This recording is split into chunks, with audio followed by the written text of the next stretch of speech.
ஸ்ரீமதே ராமானுஜாய நமக. ஆண்டாள் திருவடிகளே சரணம். நமஸ்காரம்.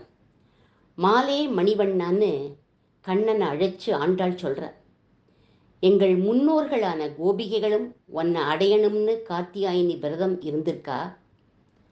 நாங்களும் முன்னோர்கள் வழியத்தான் கடைபிடிக்கிறோம். அதனால கண்ணா, நீ உட்காண்டு கேளு. மேலையார் செய்வனகள் வேண்டுவன கேட்டியேல் அப்படின்னா, அவன் கேட்டுன்னு தானே இருக்கான், ஏன் கேட்டியேங்கிறா? அவன் கேட்கலையாம், எங்கேயோ பராக்கு பார்த்துட்டு இருக்கானாம். யாரை பார்த்துட்டு இருக்கான்னா, பஞ்சலட்சம் குடி பெண்களும் ரொம்ப அழகா இருக்கா, அவளோட அழகை பார்த்துட்டு நிற்கிறானாம். இவனோ கோபீஜன வல்லபன், அவளோட அழகை ரசிக்கிறான். அழகுன்னா அவளுடைய ஞானத்தை ரசிக்கிறான், அவளோட பக்தியை ரசிக்கிறான், அவளோட வைராக்கியத்தை ரசிக்கிறான். ராமாயணத்தில் ஒரு ஸ்லோகம், மதுரா மதுரா லாபா கிம் ஆக மம பாமினி. என்னுடைய சீதை சுபாவத்திலேயே ரொம்ப இனிமையானவள், பேசினா இனிமையாக இருக்கும், அமிர்தமாக இருக்கும். என் சீதை என்ன சொன்னா, ஹனுமன்னு இன்னொரு தரம் சொல்லேன் அப்படிங்கிறார் ராமர். அசோக வனத்தில் சீதையை பார்த்துட்டு வந்த ஹனுமன் கிட்ட ராமர் இப்படி கேட்குறார். பிராட்டி பேசிய விருத்தாந்தத்தை தூதன் மூலமாக கேட்டார் ராமன். ஆனால் இங்கே கண்ணன் ஆண்டாள் சொல்கிறத டைரக்டாக கேட்குறான். ஆண்டாள் தங்களுக்கு என்னென்ன உபகரணங்கள்லாம் வேணும்னு சொல்கிறா. ஞாலத்தை எல்லாம் நடுங்க முரல்வன பாலன்ன வண்ணத்துன் பாஞ்ச ஜன்னியமே போல்வன சங்கங்கள் பொய்ப்பாடுடையனவே சாலப் பெரும்பறையே பல்லாண்டி இசைப்பாரே கோல விளக்கே கொடியே விதானமே. எல்லா உபகரணங்களையும் சொல்லிட்டான். அத்தனையும் கேட்டான். மூக்கு மேலே விரல வச்சுட்டான் கண்ணன். என்ன அக்கிரமம்! உன்னை அறுத்தித்து வந்தோம், உன்னையே வேண்டி வந்தோம், வேறு எதுவும் நாங்கள் யாசிக்கலைன்னு சொல்லிட்டு கிட்டக்க வந்தவுடனே இத்தனை விஷயங்களை கேட்குறேளே, எவ்வளவு சாமர்த்தியம் உங்களுக்கு அப்படின்னா, முதல்லையே எல்லாத்தையும் சொன்னால் முடியாதுன்னு சொல்லிடுவியோன்னு பயம் கண்ணா அப்படின்னா. இப்போ ஞாலத்தை எல்லாம் நடுங்க முரல்வன பாலன்ன வண்ணத்துன் பாஞ்சஜன்யமே, அதை பார்க்கலாம். நாம் உன்னோட திருக்கையில் ஞாலத்தை எல்லாம் நடுங்க வைக்கும் பால் போன்ற நிறத்தை உடைய பாஞ்சஜன்யம் இருக்கு இல்லையா, அந்த சங்கு போல எங்களுக்கு பஞ்சலட்சம் குடி பெண்களுக்கும் அந்த சங்கு வேணும் அப்படின்னா. கடலில் பிறந்து கருதாது பஞ்சஜனன் உடலில் வளர்ந்து போ, ஊழியான் கைத்தலத்தில் குடியேறி தீய அசுரர் நடலைப்பட முழங்கும் தோற்றத்தாய் நற்சங்கே அப்படின்னு சங்கத்திற்கு பாஞ்சஜன்யம்னு பெயர் அமைஞ்ச காரணத்தை சொல்கிறா ஆண்டாள் இந்த நாச்சியார் திருமொழி பாசுரத்தில். ஏ சங்கே, நீ பிறந்தது உப்புக்கடல், வளர்ந்ததோ பஞ்சஜனன்கிற அசுரனுடைய உடல்ல, அவனுடைய தலையில உட்காண்டிருந்த. அந்த அசுரனை கொன்று அந்த சங்க பறித்தான் கண்ணன், அதுதான் பாஞ்சஜன்யம். இப்படி வளர்ந்த சங்கே கண்ணனோட கைத்தலத்தில் அமர்ந்து கடமை உணர்ச்சியோட அவனுக்கு செயல்படுற, எனக்கு பதில் சொல்லு அப்படின்னு சங்கத்தை பார்த்து கேட்குறான். எல்லா ஆழ்வார்களும் சக்கரத்தை தான் பாடியிருக்கா, ஆனால் நம்ம ஆண்டாள் சங்க பாடியிருக்கா. சங்க சக்கரத்தில் இரத்தக்கரை தான் இருக்கும், ஆனால் சங்கில் எங்கள் மன்மதனுடைய எச்சில் கரை இருக்குங்கிறாய்வோ. என் சங்கே, அந்த உள்ளம் கவர் கல்வனோட வாயுமுதம் எப்படி இருக்கும் சொல்லேன் அப்படிங்கிறார். கருப்பூரம் நாருமோ கமலப்பூ நாருமோ திருப்பவள செவ்வாய்தான் தித்தித்து இருக்குமோ, மறுபுசித்த மாதவன் தன் வாய்ச்சுவையும் நாற்றமும் விருப்புற்று கேட்கின்றேன் சொல்லாழி வெண் சங்கே. ஏ சங்கே, உனக்கு இருக்கிற பெருமை யாருக்குமே கிடையாது.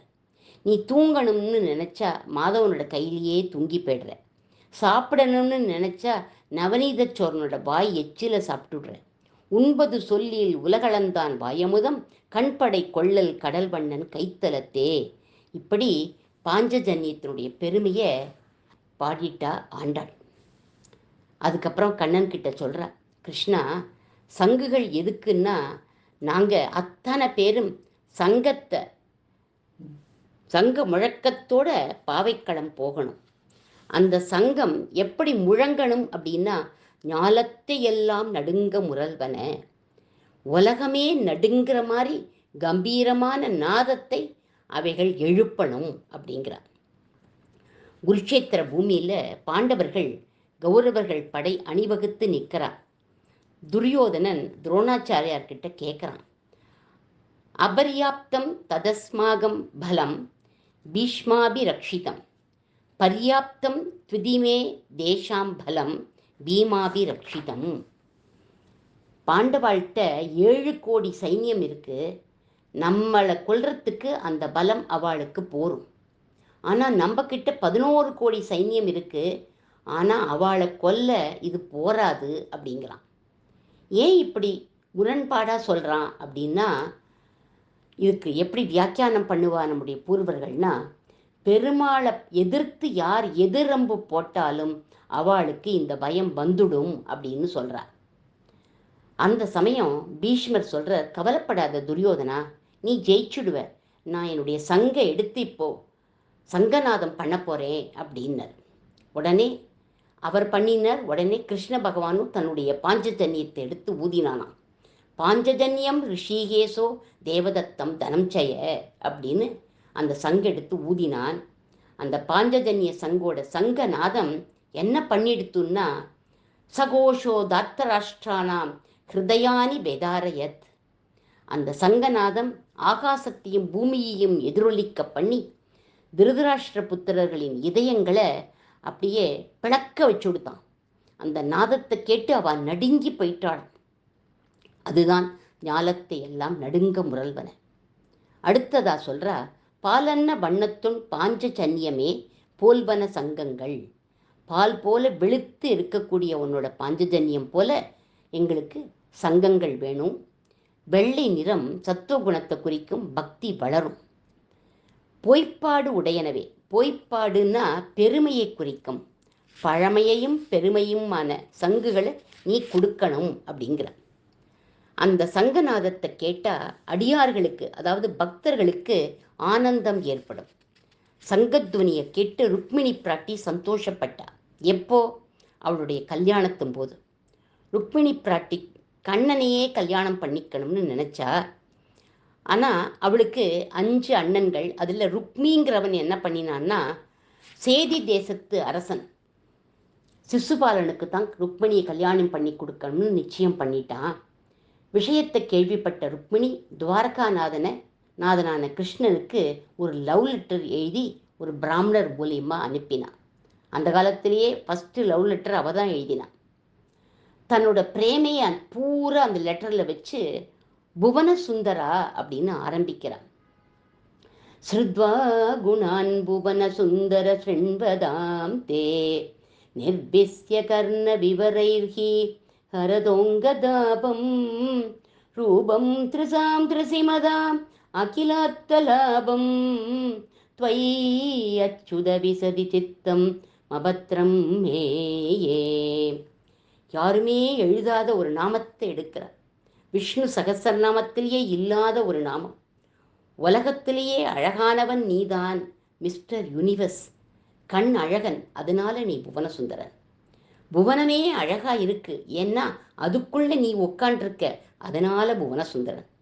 ஒவ்வொரு ஆத்மாவுக்கும் அந்தராத்மா நீ, அதனால புவன சுந்தரன்.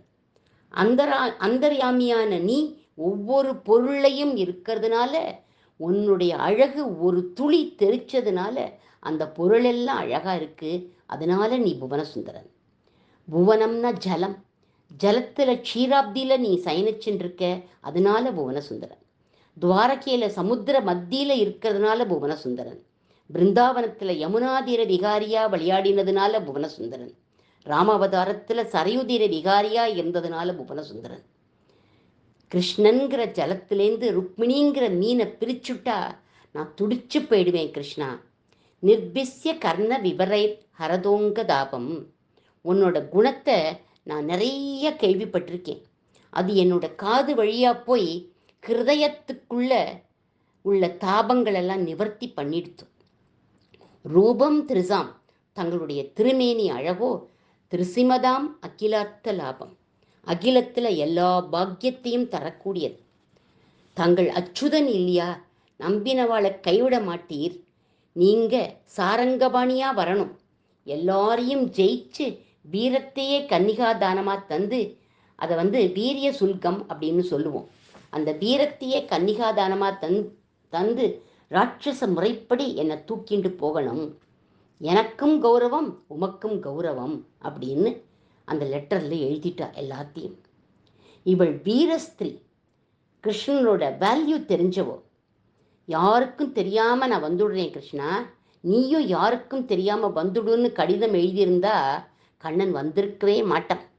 கடிதத்தை கிழிச்சு போட்டிருப்பான். சத்திரிய பெண் இவள், வீராங்கனை. அதனால என்ன எல்லாரையும் ஜெயிச்சு என்னை கொண்டுண்டு போ அப்படிங்கிறான். கண்ணன் வரப்போறான். அவன் வந்ததை இவள் எப்படி கண்டுபிடிச்சா? அதைத்தான் நம்ம ஆண்டாள் போய்ப்பாடுடையனவே அப்படிங்கிற பதத்தில் சொல்லியிருக்கா. அதை நாளை அனுபவிப்போம். ஆண்டாள் திருவடிகளே சரணம்.